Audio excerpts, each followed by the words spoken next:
की वजह से चली जाए। आप प्लीज़ मुझे एक और मौका दें। मैं इस बार अपनी मैगजीन की कंपनी को निराश नहीं करूंगा। बॉस ने विनोद के चेहरे पर उतरी मायूसी को देखकर अपनी कुर्सी छोड़ी और आकर विनोद के पास खड़े हो गए। विनोद, तुम कोई ऐसी कहानी क्यों नहीं लिखते जिसे दर्शक पढ़ते ही उस कहानी पे अपनी पकड़ बना ले? अपना जॉनरा चेंज कर लो विनोद एक बार, शायद ये तुम्हारे लिए काम कर जाए। विनोद अभी तक हल्की फुल्की प्रेम कहानियां ही लिखता चला आ रहा था, पर उनमें ज्यादा रस ना भर पाने के कारण उसकी कहानियों की व्यूअरशिप कम होने लगी थी। उसके दिमाग में उथल पुथल चलने लगी और सहसा वो बॉस से बोल उठा, बॉस, हॉरर पे हाथ आजमा के देखूं क्या? हाँ, कर सकते हो विनोद। उन्होंने उसके कंधे पे हाथ रखते हुए कहा, ये जॉनरा आजकल काफी ज्यादा डिमांड में है और यूथ्स इसके पीछे पागल रहते हैं। तुम उन्हें टारगेट करो, शायद जादू हो जाए। विनोद बॉस के केबिन से बाहर निकला और अपनी डेस्क से अपना बैग उठाकर चल दिया।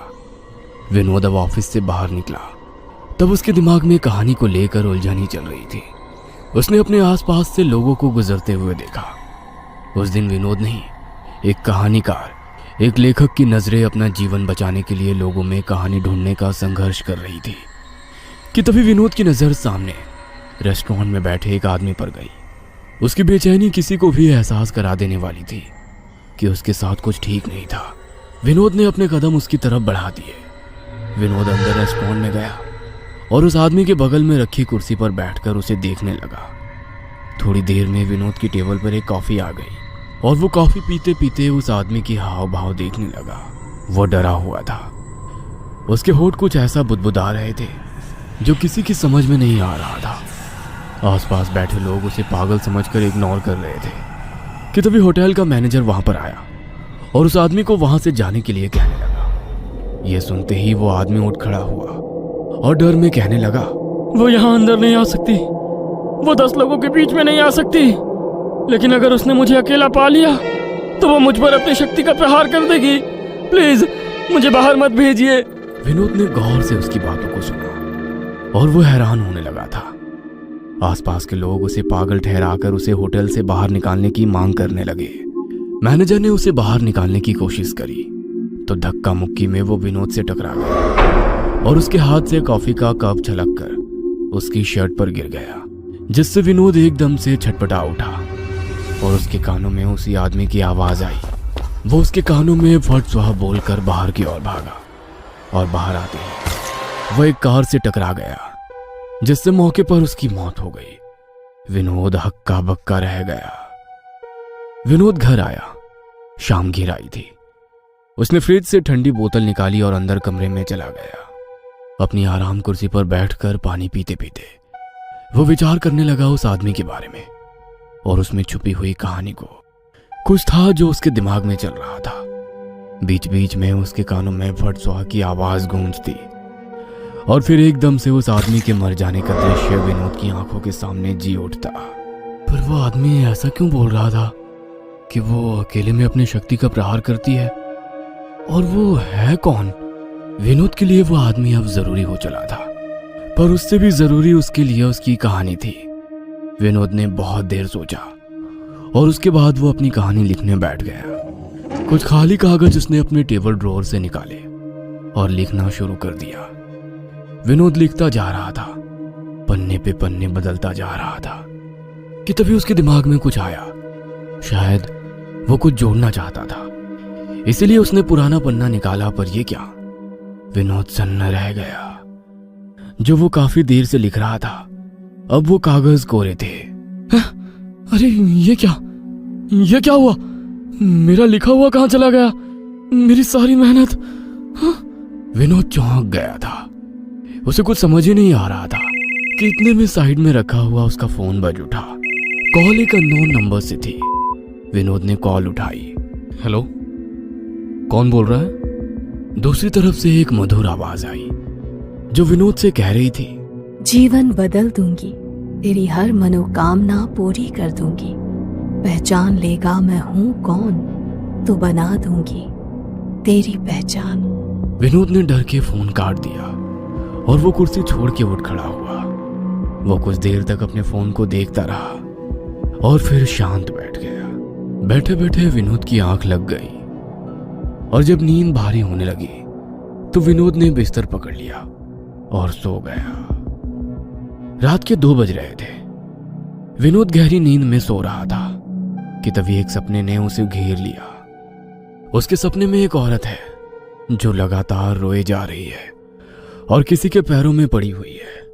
वो रोते रोते माफी मांगती जा रही है। विनोद के सपने में उसे जो कुछ दिख रहा था उसका दृश्य साफ नहीं था, आधा तो धुंधला था। बस उसे वो औरत जिसकी आंखों में आंसू थे और उसने पुराने जमाने के वस्त्र पहन रखे थे वो दिख रहा था, और उसके अलावा 2 दिव्य पैर थे जिन्हें उस औरत ने पकड़ रखा था।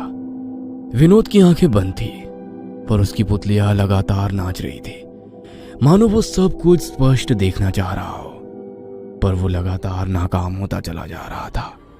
उसे बस उतना सा ही दृश्य नजर आ रहा था। फिर अचानक उसकी आंख खुली।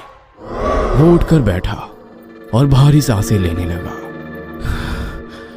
ये क्या देख रहा था मैं? कौन औरत थी ये? विनोद का चेहरा पसीने से तरबतर था। उसे अपने दिल की धड़कन साफ सुनाई दे रही थी। अगले दिन सुबह विनोद अपने ऑफिस में काम कर रहा था। वो अपने लैपटॉप की स्क्रीन को घोरे जा रहा था। उसे शब्द समझ नहीं आ रहे थे कि तभी एक साथ काम करने वाला कर्मचारी उसके पास आया और उससे कहने लगा कि बॉस ने उसे बुलाया है। अंदर बॉस और विनोद की बातें चल रही थी और थोड़ी देर बाद विनोद बाहर आता है।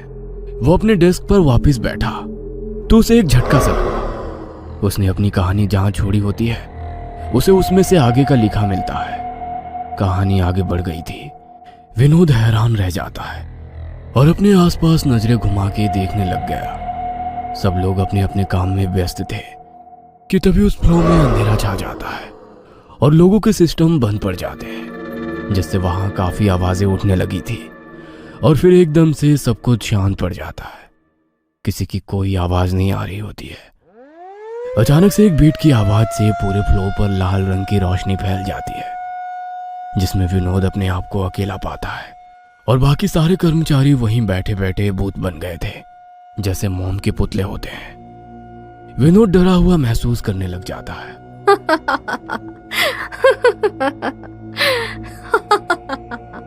विनोद अपनी डेस्क से उठता है और सबको देखते हुए चलने लगता है। उस हंसी की आवाज को सुनते हुए वो इधर उधर देखने लग जाता है।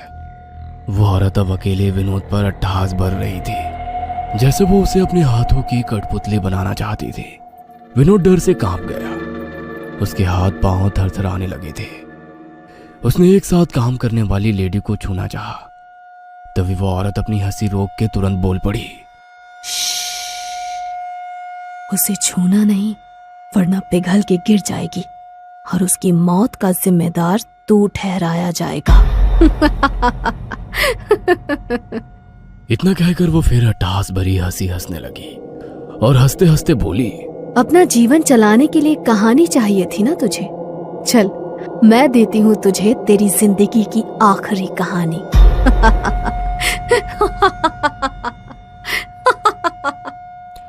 उसकी हंसी और उसके शब्दों ने विनोद के होश उड़ा दिए। वो अपना होश खोकर जमीन पर गिर गया। गिरते वक्त उसके सिर के पीछे का हिस्सा दीवार पर लगी कील से चीरता चला गया और बहते हुए खून के साथ विनोद भी गहरी बेहोशी में चला गया। फ्लो पे फैली लाल रोशनी भी अब मध्यम होने लगी थी। धीरे धीरे वहां अंधेरा हो गया और फिर सब कुछ नॉर्मल हो गया। सब लोग अपने अपने काम में व्यस्त थे कि तभी किसी की नजर विनोद पर पड़ी, जो जमीन पर लहूलुहान पड़ा था। वो चिल्लाते हुए उठा और उसके साथ सब लोगों ने मिलकर विनोद को उठाने में मदद करी और तुरंत उसे हॉस्पिटल ले गए। विनोद की आंख हॉस्पिटल के इमरजेंसी वार्ड में खुली। उसके सर पर एक पट्टी बंधी हुई थी और ट्रीप लगी हुई थी। तकरीबन 1 घंटे के बाद उसे डिस्चार्ज कर दिया गया। विनोद घर आया। घर में पसरे हुए सन्नाटे को उसने महसूस किया। चोट लगने के कारण उसे कुछ दिन की छुट्टी मिल गई थी। वो अपनी आराम कुर्सी पर बैठा और सुकून में अपनी आंखें बंद कर ली। विनोद की आराम कुर्सी हिल रही थी कि अचानक वो रुक गई। विनोद ने आंख खोलकर देखा तो वो स्थिर थी। विनोद उठ के देखने चला ही था कि अचानक से दो हाथ जो पूरी तरह से लहूलुहान थे, उन्होंने कुर्सी के दोनों तख्त जकड़ लिए थे, जिससे विनोद को गहरा झटका लगा और वो वापस कुर्सी पर बैठ गया। विनोद ने नीचे देखा तो उसके सामने एक आदमी नीचे जमीन पर बैठा था, जो पूरी तरह से खून से सना हुआ था और विनोद को घूरे जा रहा था। विनोद की डर भरी आंखें उस आदमी की आंखों से मिली, जिनमें अब खून उतरने लगा था। यह वही आदमी था जो उस दिन विनोद को उस होटल में मिला था, जिसकी गाड़ी से टक्कर लगने पर मौत हो गई थी। पर यह कैसे हो सकता है? कोई आदमी मरने के बाद अपनी ही मौत से वापस कैसे आ सकता है? विनोद के मन में यह सवाल उसको देखते ही कौंधने लगा था। वो विनोद को देखते ही चिल्लाने लगा, ओम फट स्वाहा, ओम फट स्वाहा। उसके मुंह से ये मंत्र टूटे हुए शब्दों की तरह निकलने लगे और हर बार उसके मुंह से खून की छींटें निकलकर विनोद के मुंह पर पड़ती। और इसी बीच उसके मुंह से एक नाम निकला जो आखिरी था, कर्णपिशाचिनी। ये नाम बोलते ही उसके शरीर के कई टुकड़े हो गए, जो एक ही झटके में खून की धारा के साथ कमरे से तिता बिता कर फैल गए थे। मांस के लोथड़े और टूटी हुई हड्डियों का चूरा सब खून से सन गया था। विनोद ना जाने कितने डर के भाव के साथ ये सब देख रहा था कि उसके होठ खुल नहीं पा रहे थे, उसकी बोली नहीं निकल रही थी। पूरा कमरा गंध मारने लगा था। दीवार पर ठक ठक की आवाज होने लगी, जैसे कोई चीज टकरा रही हो। विनोद ने पलट कर देखा, सामने दीवार पे एक तस्वीर उल्टी लटकी हुई थी। कमरे में एक औरत की आवाज किसी मंत्र से कोई आवाहन कर रही थी। ओम ह्रीं कर्णपिशाची मे कर्ण्यम कत्थे हुम फट स्वाहा। और अचानक दीवार पे लगी तस्वीर जो उल्टी थी वो सीधी हो गई। उस पे एक औरत की तस्वीर थी जो बहुत ही ज्यादा खूबसूरत थी। उसके सर पर एक सोने का मुकुट भी था, मानो जैसे वो कोई देवी थी। उसी औरत की आवाज ने मंत्र एक बार उच्चारण किया, ओम ह्रीं कर्णपिशाची मे कर्ण्यम कत्थे हुम फट स्वाहा। और फिर वो आवाज कमरे में बोलने लगी, तेरा भूत बताऊंगी, तेरा वर्तमान भी बताऊंगी और तेरा भविष्य भी बताऊंगी तुझे। मैं कर्णपिशाचिनी स्वयं को अब आवाहन देती हूँ। इतना कहते ही दीवार पर लगी तस्वीर में उस औरत का चेहरा बदलने लगा था।